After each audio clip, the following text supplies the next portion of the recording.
A'udzubillahi minasyaitonirrajim. Bismillahirrahmanirrahim.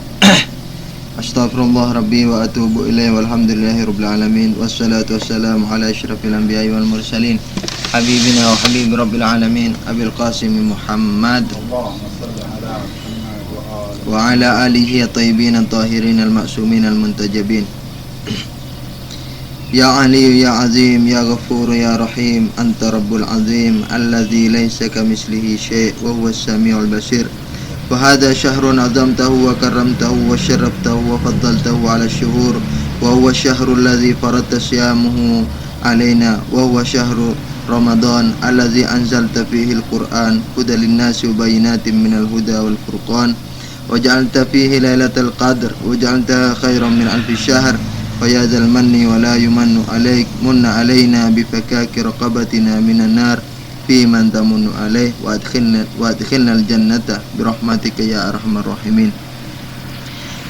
Amma ba'du, assalamualaikum warahmatullahi wabarakatuh. Mengenai permohonan dipadatkannya suatu pembahasan ini, saya sudah berusaha sejak dulu, bukan karena mau lebaran, memang sudah dipadatkan. Sudah saya bilang bahwa buku kecil ini paling cepat itu di pesantren dipelajari 1 tahun pelajaran setiap hari. Jadi kadang-kadang 1 jam 3 baris diterangkan. Tapi saya mengambil suatu bahasa yang mudah. Jadi yang penting maknanya tercapai, maknanya dipaham, kemudian dan cukup dalam. Artinya di sini saya tidak memperhatikan bahasa filsafatnya, melainkan maknanya saja. Tetapi pembahasannya sama. Beratnya kan terasa bagi antum barangkali selama ini. Kemudian saya tidak bisa berjanji dalam 2 pertemuan masalah imamah ini bisa selesai, karena di samping ada 2 permasalahan yang harus kita bahas, masalah imamah secara umum dan imamah secara khusus. Barangkali nanti imamah secara khusus ini bakal menukil banyak sekali hadis, sehingga barangkali tidak bisa dipadatkan lebaran selesai, tidak bisa saya jamin. Kemudian kalau pengajiannya, artinya pembahasan kita ini pembahasan semacam pengajian, nah kita merugi, karena dari dulu kita sudah berusaha mendisiplinkan diri dalam satu pembahasan teologi ini. Jadi kalau kan ada, jadi bisa saja satu kitab disampaikan dalam satu pengajian umum, tapi dia hanya mengenalkan satu pembahasan, tidak membahas bagaimana isi yang terkandung poin per poinnya. Itu sebelum saya sampaikan suatu masalah yang harus kita bahas pada hari ini. Namun yang kedua, mukadimah kedua, tempo hari ada pertanyaan siapa antum? Mami Muhammad yang belum saya jawab mengenai keyakinan kepada kemaksuman. Kalau kekuatan kemaksuman itu dipunyai oleh Nabi, antum katakan nukil dari tauhid wa syirik itu sebagai suatu kemusyrikan. Itu tidak demikian halnya. Jadi yang dikatakan kemusyrikan itu kalau kita meyakini bahwa Nabi Muhammad itu mandiri. Jadi istilahnya tidak mempunyai hubungan sama sekali dengan Allah. Tapi maksum yang kita katakan, ini saya ingatkan lagi bahwa ada 2 pendapat mengenai maksum ini. Maksum kalau menurut ikhwan kita ahli sunnah wal jamaah itu dari Allah. Ini majbur, jadi harus dari Allah. Kalau di indana enggak, itu ikhtiar. Jadi fihi mabda, dia mempunyai permulaan dari Nabi, suatu ikhtiar. Namun perlu saya perdalam lagi, kemarin tidak diperdalam. Maksum itu kan ada, katakanlah ada 2. Maksum menghindari dari dosa, maksum dari kesalahan, dari lupa. Di istilahnya Nabi itu harus maksum dari dosa dan maksum pula dari lupa. Nah, maksum dari lupa ini tidak apa-apa kalau kita katakan dari Allah. Karena kalau kita lupa makan babi, nggak lupa kita bahwa babi itu haram yang kita makan, itu kan tidak dihukumi. Nah, tapi Nabi sekalipun itu bukan suatu pekerjaan dosa, itu dilindungi oleh Allah. Ini dari Allah kalau lupa ini. Nah, karena bahaya kalau sampai lupa syariat kocar-kacir nanti. gitu kan? Falsafahnya sudah diterangkan kemarin. Tapi maksum dari dosa. Dosa itu kan melakukan kesalahan dengan sengaja. Nah, ini dari Nabi, bukan dari Tuhan. Tentu bil inayah atau taufik dari Allah. Jadi semuanya sama seperti kita ini. Salah satu contoh di Quran kan ada, innas sholata tanha anil fahsya'i wal munkar. Kalau kita jaga sholat kita betul-betul 2 rakaat saja, dalam hadis dikatakan haram bagi dia, sudah neraka. Karena 2 sholat yang dikerjakan sungguh-sungguh akan melindungi kita dari perbuatan fahsya, dari perbuatan dosa. Jadi kita bisa maksum, dan semua bisa maksum. Tetapi maksum dari lupa barangkali hanya Nabi atau para imam. Karena itu memang berhubungan dengan syariat. Jangan sampai lupa. Nanti sholat subuh lupa 2 rakaat padahal 3 rakaat umpamanya. Itu bahaya. Walaupun itu tidak dosa, kalau lupa dilakukan oleh Nabi juga tidak dosa. Ini pun luput Nabi dari kelupaan. Tapi ini katakanlah bisa dihubungkan dengan Allah secara langsung. Tapi kalau maksum artinya melakukan kesalahan dengan tidak melakukan kesalahannya dengan sengaja, itu bil ikhtiarin Nabi. Jadi dengan ma'rifah Nabi, seperti yang kita mengetahui listrik ini, dengan ma'rifah yang tinggi kepada bahayanya listrik atau arus listrik, kita jangankan menghayal memegang aja, tidak. Demikian juga dengan Nabi. Itu perlu saya sampaikan karena kemarin tidak terjawab, setelah sampai di rumah baru teringat. Dan sekarang mau memasuki masalah imamah. Imamah ini dibagi kepada 2, imamah umum dan imamah khusus. Imamah umum ini akan membicarakan syarat-syarat imam dan siapa imam itu sebenarnya, apa fungsi imam, apa tugas imam. Itu imam masalah imam dari segi tinjauan umum. Imam dari segi tinjauan khusus, siapa mereka? Jadi syarat-syarat yang di masalah imam, masalah keimaman yang dibahas dalam masalah imam secara umum, itu nanti mau diterapkan ke masing-masing yang kita dakwakan sebagai imam, dan atau orang atau kaum muslimin yang mendakwakan mereka sebagai imam. Identik enggak dengan imamah atau sifat-sifat umum imam? Imam itu definisinya adalah imamah. Jadi imamah kepemimpinan umum dalam urusan agama dan dunia yang dimiliki seseorang sebagai wakil dari Nabi. Jadi imamah itu adalah jabatan kepemimpinan mengenai urusan-urusan agama dan urusan-urusan duniawi. Nah, ini bedanya. Barangkali kalau di tempat-tempat lain seperti Nabi aja misalnya, itu tugasnya hanya agami. Maka itu antum a'lamu bi umuri dunyakum. Engkau lebih tahu dari kami urusan duniawi. Kalau di tinjauan tasyayyu' enggak. Nabi itu sebagai imam, bahkan jatnya imam, ya kan? Jadi pemimpinnya para imam, beliau itu menempati 2 posisi ini. Jadi cuman ini sebagai nabinya. Jadi istilahnya ini dipaham dari kepemimpinan seorang nabi. Imam yang akan didefinisikan sekarang ini imam selain daripada nabi. Sebab di sini dikatakan imam adalah kepemimpinan mengenai urusan dunia, mengenai urusan agama dan dunia yang dimiliki seseorang sebagai wakil dari nabi. Nah, ini khusus definisi untuk imam selain nabi. Tapi kalau kepemimpinan mengenai urusan agama dan urusan dunia yang dimiliki seseorang, titik, ini juga dimiliki, bahkan ini yang dimiliki oleh Nabi. Jadi tidak hanya urusan agama saja, melainkan urusan dunia. Imam yang mau didefinisikan sekarang ini sebagai wakil dari Nabi. Tiga pemimpinan keimamah adalah kepemimpinan urusan agama dan urusan dunia yang dimiliki seseorang, artinya tidak dimiliki oleh Tuhan. Sebab kalau dimiliki oleh Tuhan tidak disebut imam, tidak disebut imamah, melainkan disebut rububiyah misalnya, semacam itu. Yang dimiliki oleh seseorang sebagai wakil dari Nabi. Ini tugas definisi imam. Nah, kalau sudah kita ketahui mengenai hakikat imamah ini, kemudian kita pertanyakan, apakah imamah ini penting adanya, apakah mesti adanya, atau sunnah saja adanya, atau makruh adanya kalau kita peristilahkan dengan bahasa fikih. Jadi apa dia ini baik saja, atau bahkan mesti, atau ya tidak tidak makruh lah, tidak baik gitu. Barangkali ada alasan, misalnya yang mengatakan tidak baik karena dengan adanya imamah bentrok.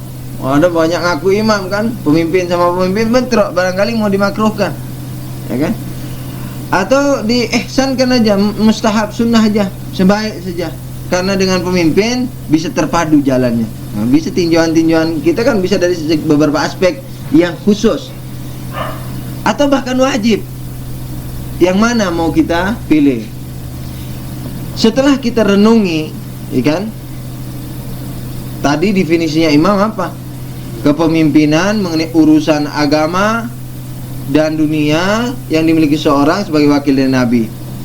Nah, apa tugas Nabi? Jadi sebagai wakil dari Nabi, Harunnya Musa ibaratnya lah kan. Jadi walaupun kedua orang ini sama-sama Nabi, tapi Nabi Harun tidak berfungsi ketika ada Nabi Musa. Jadi peranannya itu wilayahnya hanya wilayah, tetapi dia sebagai pembantu Musa alaihi wassalam. Nah, imamah ini satu aja yang kurang dari Nabi Harun, yakni kenabiannya. Tetapi fungsi tugas-tugasnya di Quran apa dikatakan? Sebagai orang yang membantu aku. Ya Allah, angkatlah Harun saudaraku sebagai pembantu aku dan wazirku dan seterusnya. Itu di Quran ada. Jadi istilahnya imam itu sebagai wakil yang diwakili, maka dia mengambil alih tugasnya, yakni tugas yang diwakili itu ketika yang diwakili tidak ada. Kalau imam ini sebagai wakil daripada Nabi, maka semua tugas Nabi harus dilimpahkan kepada imam ini ketika Nabi tidak ada. Kecuali satu perkara yang itu mustahil, yaitu wahyu. Jadi istilahnya, karena yang menerima wahyu syariat, wahyu selain syariat boleh diterima semua. Wahyu ini ada dua. Wahyu ada dua. Wahyu ada yang bersifat syariat, yakni wahyu itu harus disampaikan kepada umat sebagai suatu ajaran. Ada wahyu yang bukan syariat. Wahyu yang bukan syariat siapapun bisa menerima dan tidak harus nabi. Salah satu contoh lebah. Misalnya wa auha rabbuka ilan nahl, telah berwahyu Tuhanmu kepada lebah. Wa auhayna ila ummi Musa, kami telah mewahyukan. Wahyu pakai bahasa wahyu, itu bukan pakai bahasa ilham. Cuman orang khawatir, kita dulu khawatir masih tidak belajar tasayyuh banyak, khawatir kalau bilang wahyu jangan-jangan syirik. Padahal enggak, di Quran pakai wahyu, bukan pakai ilham. Wa auhayna ila ummi Musa, kami telah berwahyu kepada ummi Musa. Dan itu tidak apa-apa. Wahyu yang sedemikian ini bisa dimiliki setiap orang. Yang bahasa kita dulu karena kita khawatir disebutnya sebagai ilham. Itu wahyu, enggak apa-apa. Cuman bukan wahyu yang berupa syariat. Wahai Ummi Musa, engkau ajarkan ini, enggak. Ya wahai Ummi Musa, taruhlah anakmu di di semacam kayak kota dan taruh di sungai. Nanti akan ku kembalikan, misalnya semacam itu. Dan misalnya wahai Z, umpamanya ada bisikan dalam mimpi, orang tua datang, misalnya malaikat Jibril menjelma, wahai Z, besok kau pergi ke sana. Di sana ada orang yang sangat tak ingin bantuanmu, yang kalau tidak dibantu orang itu jadi kafir, umpamanya. Itu tidak menjadi apa, itu disebut wahyu, nggak apa-apa. Jadi ilham lah, katakanlah semacam itu. Atau fungsinya sama, ilham juga mereka katakan, yaitu bisikan yang dibisikkan oleh malaikat. Ini sama saja istilahnya. Cuman apa karena kita ngeri dulu mau bilang wahyu, hanya kita bilang ilham. Bawa Quran baru. Ya, takut bawa Quran baru. Padahal Quran yang lama mengatakan wahayna, kami telah berwahyu kepada Ummi Musa dan seterusnya. Kepada lebah. Jadi, iya kepada lebah juga, supaya ngambil makanan di gunung-gunung, di bunga-bunga misalnya. Dan ada lagi kepada Maryam. Sayyidah Maryam. Wah, bahkan ditateng makanan itu, ya kan? Atau malaikatnya turun. Siapa engkau? Jangan sentuh aku, ya kan? Nah, aku ini adalah ya utusan Allah. Atau yang datang kepada istri Nabi Ibrahim, seorang tamu itu. Atau tamu yang datang kepada keluarga Lut. Atau katakanlah kalau menurut riwayat, nggak tahu kalau di Indana ya, Indah Syiah apa sahih apa enggak, malaikat Jibril yang menjelma itu yang bertanya kepada Nabi, mal Islam, mal iman. Wah, itu semua orang melihat, ya kan, istilahnya melihat malaikat Jibril yang menjelma. Walaupun Indana nggak tahu anak apa itu sahih apa tidak. Ingat enggak kan, antum ada orang bertanya, orang tua tanya, ya Nabi, apa itu Islam, apa iman? Dijawab oleh Nabi. Terus jawabannya beliau ini, ahsanta. Terus pergi. Nabi tanya, tahu enggak kau siapa mereka itu? Jibril. Nah, dia itu. Enggak tahu ya Nabi Allah, dia itu adalah akhi Jibril atau Jibril, katakan begitu. Jadi istilahnya wahyu yang bersifat syariat imam enggak punya. Karena wahyu itu hanya dimiliki seorang nabi dan rasul. Nah, tapi tugas-tugas selain itu harus dilakukan oleh imam sebagai kenaib nabi, sebagai wakil daripada nabi. Namanya wakil, di mana-mana yang ada ketua dan wakil ini melakukan pekerjaan ketua kalau ketuanya nggak ada, ya, demikian. Apa tugasnya? Wah, salah satunya ini adalah misalnya menghukumi mana yang salah, mana yang benar kalau ada pertikaian, ya kan? Memberikan arahan-arahan, memberikan nasihat-nasihat kepada yang salah, memberikan ya tambahan kesabaran, memberikan nasihat supaya sabar kepada orang yang disalahi, menghukumi kalau memang perlu dihukumi, mengarahkan masyarakat kepada jalan yang hak, kepada jalan yang benar, Shiratal Mustaqim. Itu fungsinya. Menafsirkan Quran, itu fungsinya. Menjelaskan Quran, menjelaskan hadis-hadis Nabi, itu tugasnya. Ya, ini apa intinya adalah mengarahkan masyarakat ini supaya tidak menyimpang dari Islam itu. Islam adalah Quran dan Sunnah Nabi. Jadi supaya tidak menyimpang dari itu. Jadi fungsi imam ini merangkul rakyatnya supaya tidak menyimpang dari kedua sunnah, sunnatullah wa sunnatun Nabi. Itu fungsinya. Nah, kalau demikian halnya, ini sunnah atau bahkan wajib. Ini wajib namanya. Kenapa sih? Banyak sekali tinjauannya. Dia wajib. Satu, karena kita dulu waktu membahas mengenai Nabi, asal-muasalnya Nabi kan kita bahas. Karena Allah mempunyai tujuan baik yang kembali kepada manusia itu sendiri. Nah, tujuan baik ini tidak bisa dicapai kecuali dipimpin Nabi. Nah, kalau Nabinya nggak ada, tuh nggak ada yang memimpin, apa terus dicapai itu? Enggak. Padahal Islam rahmatan lil alamin, bukan hanya rahmatan li zamanin Nabi, tapi rahmatan lil alamin. Nah, maka itu kepemimpinannya ini harus ada. Walaupun itu bukan Nabi, wakilnya itu tidak akan tercapai itu. Jelas, ya kan? Pembantaian, wah, berebut sudah. Seperti ini yang terjadi di Syakifah, sampai saling pukul.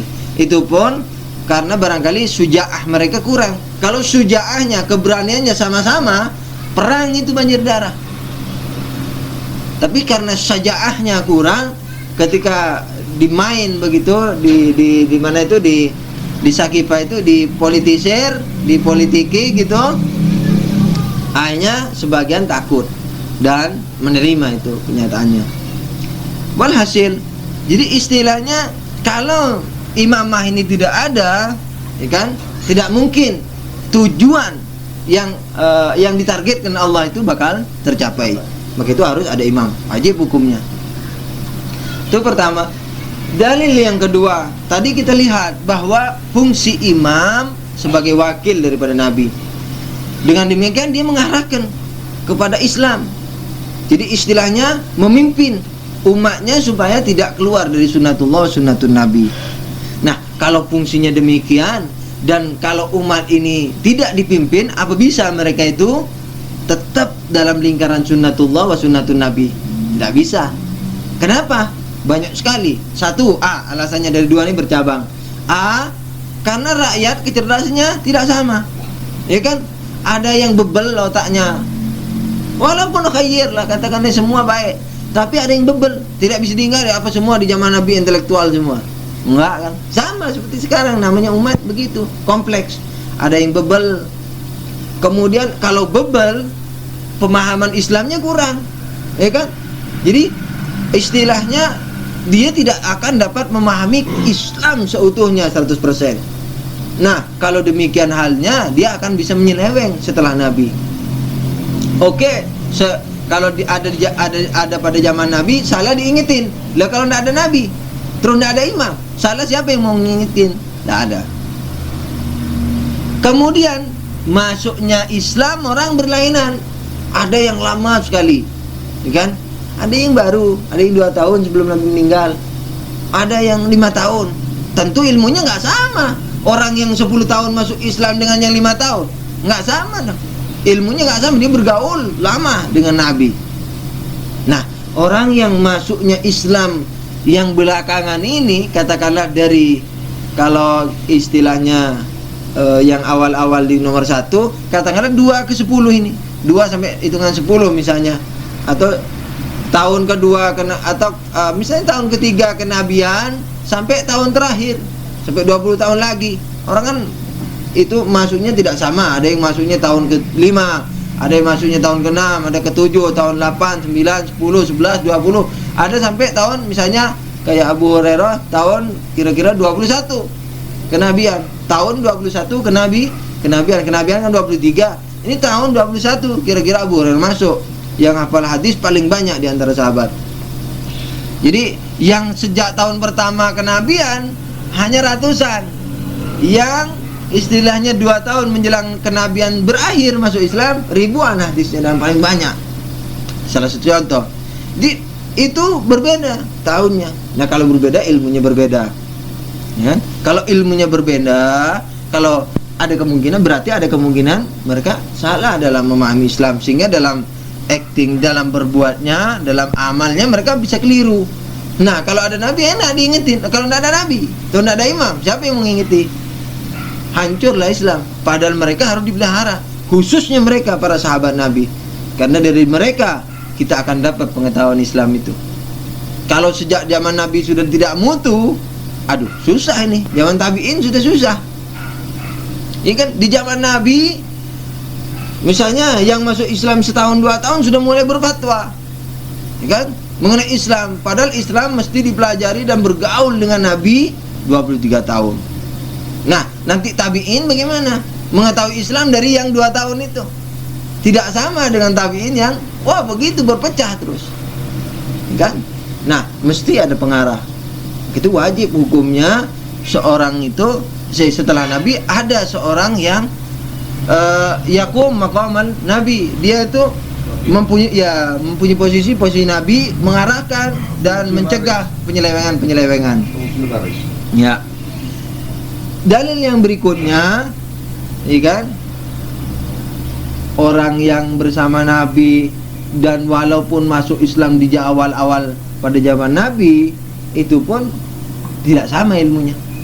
Karena ada yang ngantit terus, itu sama dengan Nabi terus, kan, siang malam bersama Nabi.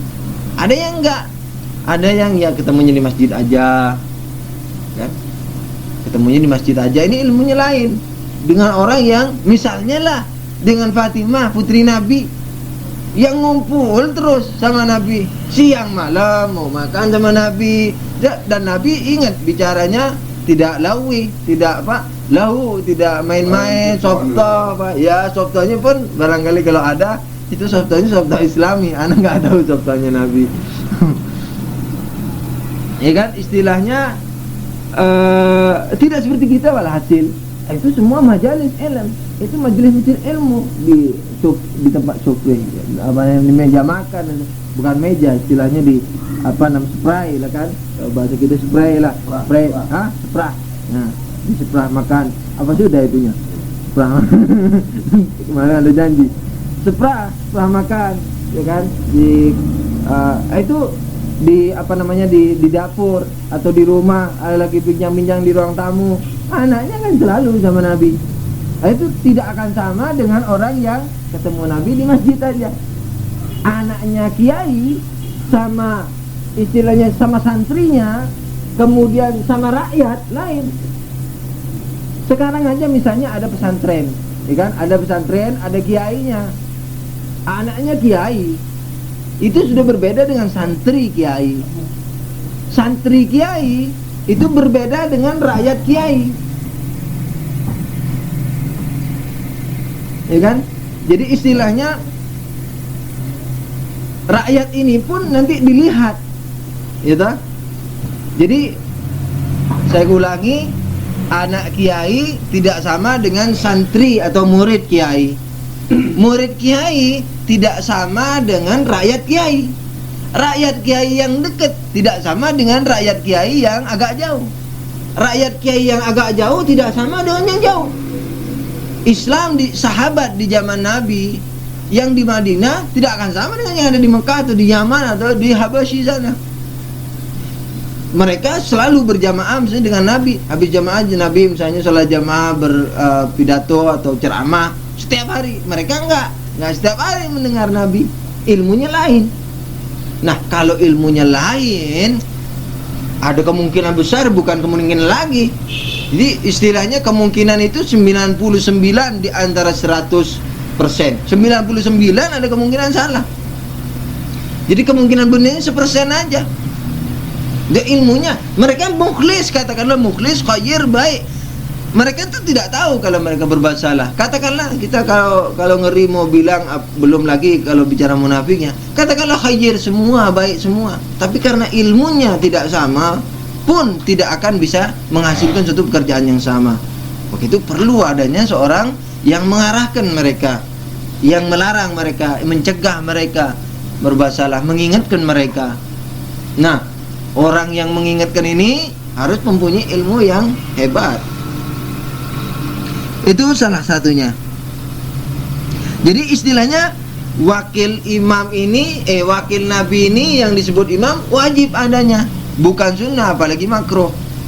Bagaimana dengan pertumpahan darah di antara sama pemimpin? Itu masalah lain nantinya. Jadi istilahnya imam ini wajib dalam Islam adanya. Jangan dikatakan terus ya sunnah-sunnah sajalah, atau ada dalam hadis dikatakan ala khalifatu min ba'di salasin sanah, apa begitu, kekhalifahan setelah aku ya 30 tahun, maksudnya yang dijamin. Setelah itu enggak benar. Loh, kalau begitu ya hanya 30 tahun setelah Nabi aja Islam itu ada, dan sekarang sudah enggak ada lagi. Kalau begitu salasin sana ini juga bukan Islam istilahnya lah kan. Jadi bukan Islam, tidak ada lagi. Ada hadis mengatakan begini, yang mengikuti aku dan khalifahku yang akan selamat. Dan khalifahku ini 30 tahun. Ada katanya hadis begitu. Kemarin saya diskusi di satu pertemuan menukil hadis itu. Khalifah setelah aku, jadi yang akan umatku ini akan pecah, yang selamat adalah yang mengikuti aku dan khulafaur rasyidin. Dan ya walaupun tidak ada disebut dalam hadis siapa khulafaur rasyidin itu, enggak ada disebut khulafaur rasyidin itu adalah Abu Bakar, Umar, Utsman dan Ali misalnya. Tidak disebut. Jadi itu hanya istimbat mereka. Jadi dikatakan, dan ingat khulafaur rasyidin katanya Rasulullah, khulafa yang lurus, khulafa yang tidak menyimpang dari ajaranku. Kalau khulafa yang menyimpang dari ajaranku, tidak itu. Bukan itu yang mesti ditaati. Katakanlah benar. Khulafa Rasyidin dan mereka 30 tahun. 30 tahun ini tidak lebih dari 4 orang. Loh oke, setelah itu tidak ada Islam. Udah mau dari mana kita mau ngambil paduan? Pemandu. Ya kan? Rasulullah mengatakan yang akan selamat yang mengikuti aku dan khalifahku. Lah kalau tidak mengikuti aku dan khalifahku tidak selamat. Khalifahku 30 tahun. Lalu setelah itu enggak ada khalifahku, kan begitu artinya. Kalau enggak ada khalifahku, kau enggak bisa ikut siapa-siapa, enggak selamat, enggak ada Islam. Kalau nggak ada Islam, berarti hadis itu pun bukan Islam. Iya. Paham nggak maksud saya? Tahu. Jadi hadis yang 30 tahun itu pun bukan dari Islam. Jangan diambil, sebab kita dengar sekarang. Paham nggak maksudnya? Ya, jadi istilahnya kalau kita ikuti pun bahasa mereka, itu pun masih batal. Ya kan? Oke, yang 30 tahun tidak ada Islam. Oh, dan tidak ada khalifah, tidak ada Islam. Nah, kalau nggak ada Islam, apa yang ada sekarang pun bukan Islam. Termasuk hadis itu yang mengatakan khalifahku 30 tahun. Nah, kalau ini pun bukan Islam, berarti khalifah itu tidak 30 tahun. Mereka sampai akhir.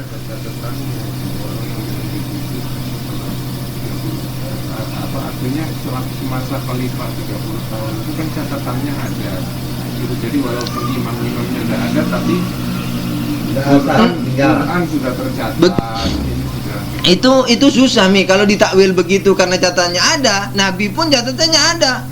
Bahkan saya ingatkan Anda, kurang lebih ini di Bukhari. Nanti satu saat saya ambilkan itu hadis-hadisnya kalau perlu. Malah khalifah pertama membakari sunnah-sunnah yang nabinya. Pada zaman Khalifah Abu Bakar itu mengumumkan Abu Bakar, kumpulkan itu tulisan-tulisan hadis, cukup Quran, nggak pakai hadis, dibakar.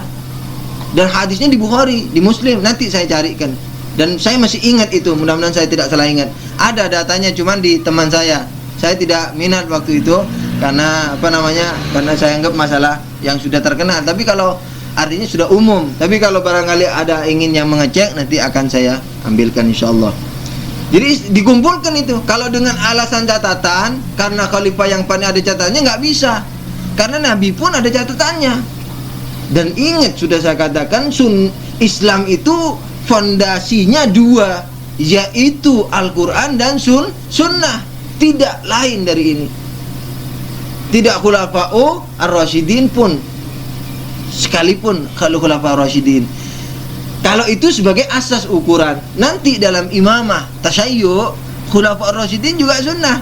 Tetapi ingat, dia bukan mustakil. Kita yakini dia sunnah Nabi karena kita berdalil dengan kemaksuman mereka. Jadi mereka tidak akan menyimpang dari sunnatullah wa sunnatun Nabi. Jadi imam-imam tasyayyu itu bukan pencetus sunnah, bukan pencetus hukum, tetapi istilahnya Nabi yang menjelma.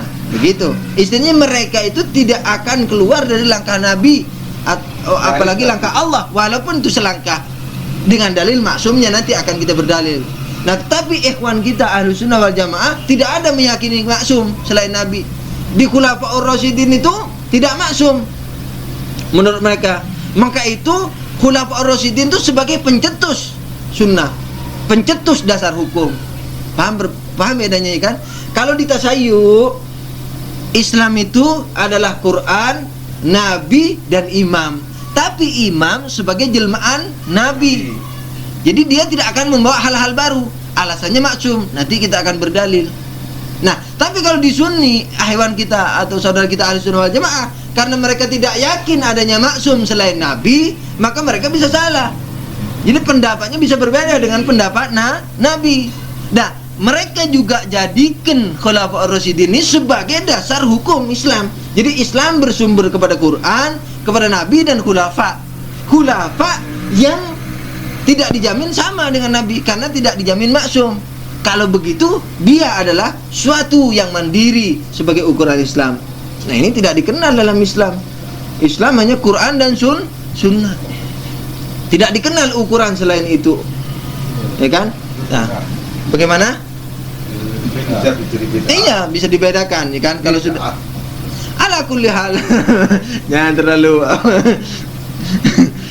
istilahnya ini suatu pembahasan umumnya. Nah, kemudian dengan catatan-catatan tadi bahwa dikatakan bahwa imam itu adalah mesti adanya, wajib adanya dalam Islam dan tidak terbatas dengan 30 tahun. Malah harus sampai nanti menjelang hari kiamat tiba. Jadi istilahnya pada setiap zaman itu mesti ada imam. Dan itu juga ada hadis-hadisnya yang kita kenal di hadis-hadis riwayat Ahlus Sunnah wal Jamaah, dikatakan siapa yang mati sedangkan dia tidak mempunyai baiat pada lehernya, maka dia mati jahiliyah. Atau yang terkenal juga man mata walam ya'rif imam zamani mata maitatan jahili. Barang siapa yang mati dan dia tidak mengenal imam zamannya, maka dia mati jahiliyah. Mengenal di sini bukan hanya sekedar kenal aja, istilahnya bahasanya itu ya baiat itu. Dan itu terkenal, maka itu di Indonesia ini timbul Jamus, Jamaah Muslimin atau Islam Jamaah atau gerakan-gerakan yang lainnya. Aku adil. Karena ya Ratu Adil. Atau dengan Ahmadiyah. Ahmadiyah mengaku Imam Mahdi, ya kan, yang di Pakistan tuh. Siapa namanya? Ghulam Ahmad, Mirza Ghulam Ahmad. Mirza Ghulam Ahmad itu mengaku Imam Mahdi. Dan mereka mengatakan ini disebarkan nih sekarang ajarannya di Srengseng sana ada masjidnya. Dianggap nabi dia. Iya, mereka sebagai nabi dan katakan begini sebagai Mahdi katanya. Karena apa? Dengan Ahmadiyah, dengan Mirza Ghulam Ahmad ini dunia akan dipenuhi adil, di keadilan. Padahal Ghulam Ahmadnya sudah mati, keadilannya nggak ada sampai sekarang. Kan? Sama dengan fungsi Nabi. Jadi buat apa diperbaharui dengan seseorang yang fungsinya tetap seperti Nabi, dalam arti tidak bisa bukan tidak bisa nabinya ya, artinya tidak dapat menyeluruhkan keadilan ini. Nabi tidak dapat bukan karena dari nabinya, tapi karena dari umatnya tidak mau menerima keadilan Tuhan. Coba mereka menerima. Semacam Nabi-Nabi soleh, Nabi Nuh, coba mereka menerima umatnya. Wah jannah, sumpah jannah. Wallah jannah kata jemaah. Ya kan? Istilahnya ya, coba diingetin, ini untanya Allah, hati-hati. Oh ini beleh. Ya kan? Nabi Isa, Nabi Zakaria digergaji. Nabi Isa seandainya nggak diangkat, ya kan? Betul-betul disalib, dipaku kepalanya, perutnya, kakinya, tangannya. Ya, umat begini bukan salah nabinya, bukan salah metode. Allah memilih para nabi itu sudah sebaik-baik orang, dan metodenya tidak akan dari dia sendiri, dibimbing itu kalau berhubungan dengan syariat. Cuma umatnya yang nggak mau. Orang-orang sebagian kaum muslimin takut kalau mengatakan nabi gagal, karena katanya jelek bagi nabi. Ya Allah, di Quran banyak nabi gagal, bahkan bukan hanya gagal, dibunuh. Wa yaqtulunan nabiyina bighairi haq. Mereka membunuh para nabi. Kalau endana mengatakan nabi gagal, bukan tekanannya kepada perbuatan nabinya yang keliru metode dalam penyebaran Islam, bukan. Yakni nabi telah gagal menyebarkan Islam ini karena ditolak oleh umatnya. Jadi tidak ditaati sepenuhnya, bahkan mereka dicurigai seperti kemarin itu, ya Nabi Allah ini dari engkau apa dari Tuhan? Jadi masih ada curiganya kepada Nabi. Subhanallah, ini pun sahabat yang baik. Bagaimana orang kafir nggak nerima sama sekali? Orang yang sudah menerima Nabi pun kadang-kadang masih question kepada Nabi, masih tanya. Ya Nabi ini, bahkan yang bertanya itu pernah menerima. Ya Nabi ini seandainya dari Allah turunkan adab kalau memang kau benar. Pernah begitu sampai. Ini orang yang sudah sholat, yang sudah zakat, yang sudah berjihad, barangkali luka berapa kali di medan tempur. Begitu akhlaknya kepada Nabi. Apa keimanannya, kadar keimanannya. Maka itu ketika datang kepada orang-orang Arab, qalatil a'rab amanna qul lam tu'minu bal qulu aslamna. Mereka itu ikhlas. Ya Nabi, mereka datang nih orang Arab, nih orang desa. Ya Nabi, kami beriman. Itu ikhlas mereka, bukan karena dikalungi pedang kayak Abu Sufyan. Abu Sufyan itu masuk Islamnya karena dikalungi pedang. Ente kalau nggak bilang syahadat sekarang putus kepalamu. Dipaksa, oke lah, anda mau baca asyhadu Fathul Makkah ini. Asyhadu la ilaha illallah sudah. Udah jangan yang terusannya jangan. Oh ente kalau nggak diteruskan sampai wa Muhammad Rasulullah, ente akan dipenggal ente. Akhirnya dia baca. Ikan orang ini, orang Arab ini tidak seperti Abu Sufyan masuk Islamnya, ya kan? Tidak seperti Abu Sufyan, ikhlas. Ya Nabiullah, saya beriman. Tapi turun ayat, ya Nabiullah, wahai nabiku, katakan pada mereka, mereka belum beriman, tapi katakan mereka baru masuk Islam. Walamma yadkhulul imanu fi qulubihim. Selama iman itu belum nancep ke dalam hatinya. Iman itu bil argumen, dengan dalil, bid dalil, dan kemudian dengan ma'rifah, ya kan? Tidak dengan seenaknya aja. Nanti suatu saat kan mereka meyakini dari satu segi, mereka meyakini bahwa Nabi duta Allah. Dari satu segi mereka tanya-tanya, ini dari engkau atau dari siapa ini? Kok ente sudah nyuruh engkau sudah nyuruh anak sholat, zakat, sekarang masih disuruh berbaiat sama sama sepupumu itu di Godirhom. Barangkali di tempat-tempat lain juga ini lagi Soalnya, oh enak saja Nabi katanya. Ini sahabat Nabi mengatakan, enak saja Nabi mengawini janda-janda kita.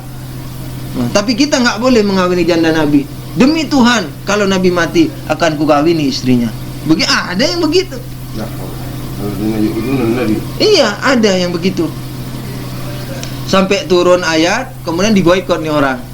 Akhirnya kurang lebih dalam ayat itu dikatakan bumi yang luas ini terasa sempit. Muslimin tidak nyopo sama dia. Istilahnya diboikot gitu. Hanya dia bertobat.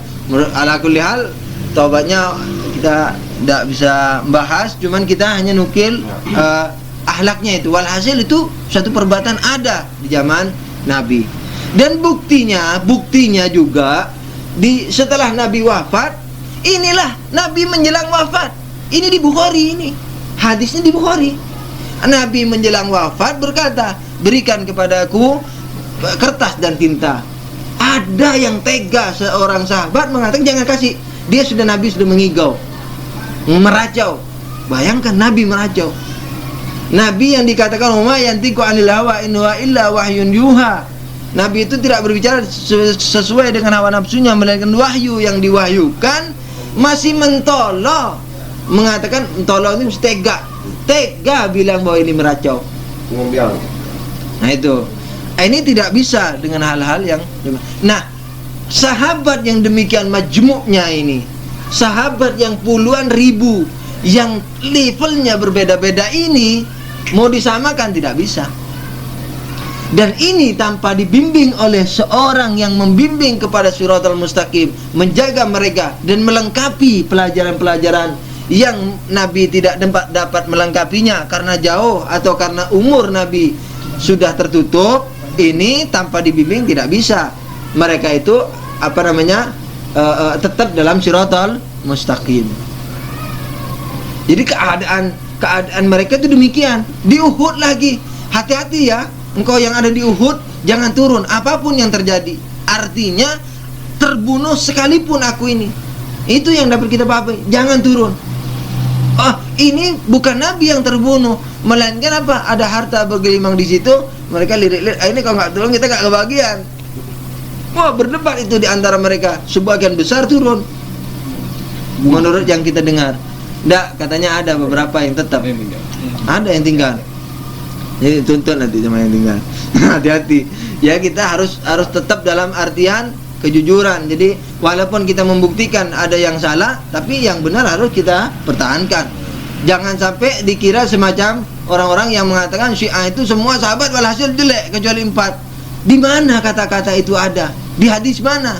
Kalaupun ada, jangan pahami semacam itu. Itu bukan maksudnya kalau sahabat semuanya artinya tidak berbait kepada Ali terang-terangan kecuali 4. Itu bukan orang Syiah mengatakan semua sahabat terus masuk neraka, tidak. Karena mereka ada yang ditekan itu. Ada yang ditekan, ada yang tertekan, ada yang bingung karena adanya hadis-hadis palsu. Barangkali masa ada hadis palsu. Dan barangkali nanti akan ketika imamah khossah kita akan bahas imamah secara khusus. Ini secara umumnya. Jadi iya. Nah, kalau anda masih lama, masih beberapa jam lagi. Ala kulli hal.